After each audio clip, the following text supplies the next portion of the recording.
9 лет в Мирном строился учебно-лабораторный корпус Политехнического института. Строительство должно было завершиться еще в 2010-м. Однако по ряду причин стройку то замораживали, то начинали вновь. Сегодня здание практически готово. Студентов оно сможет принять уже 1 сентября. Подробнее об этом Августа Степанова.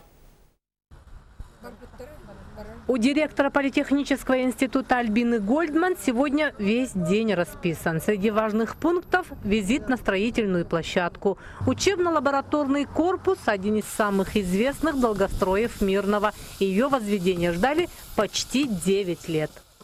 Так как было задумано, вы помните, это было задумано еще Вячеславом Анатольевичем Штыровым. Началась работа над этим. Все это должно было быть кампусом нашим. И там общежития должны были стоять. В 2002 году было это задумано. По плану должны были начать в 2008 и в 2010 году должны были завершить. Финансирование строительства объекта поступало из двух источников – от правительства республики и компании «Алроса». Целевые вливания должны были идти и от «Сургутнефтегаз», но деньги так и не поступили. В результате нехватка ресурсов стала основной причиной долгого строительства.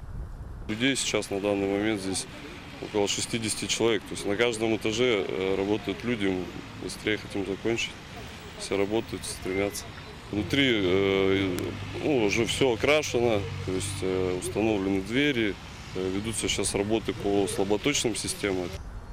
Подходят к завершению сантехнические, электромонтажные и пусконаладочные работы. Начато благоустройство территории. Здание пятиэтажное, почти 7000 квадратных метров. Кстати, к их отделке подошли, соблюдая все современные стандарты. Учтены все недочеты. К сожалению, в проекте не было предусмотрено монтаж системы доступа. Это, как люди знают, скут, турникеты и прочее. То есть это как бы одно, а это входит в систему. Туда входит и видеонаблюдение, и другие вещи.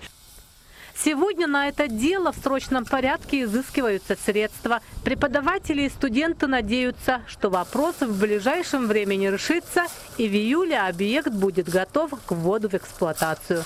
Августа Степанова, Артур Голиков, телеканал «Алмазный край».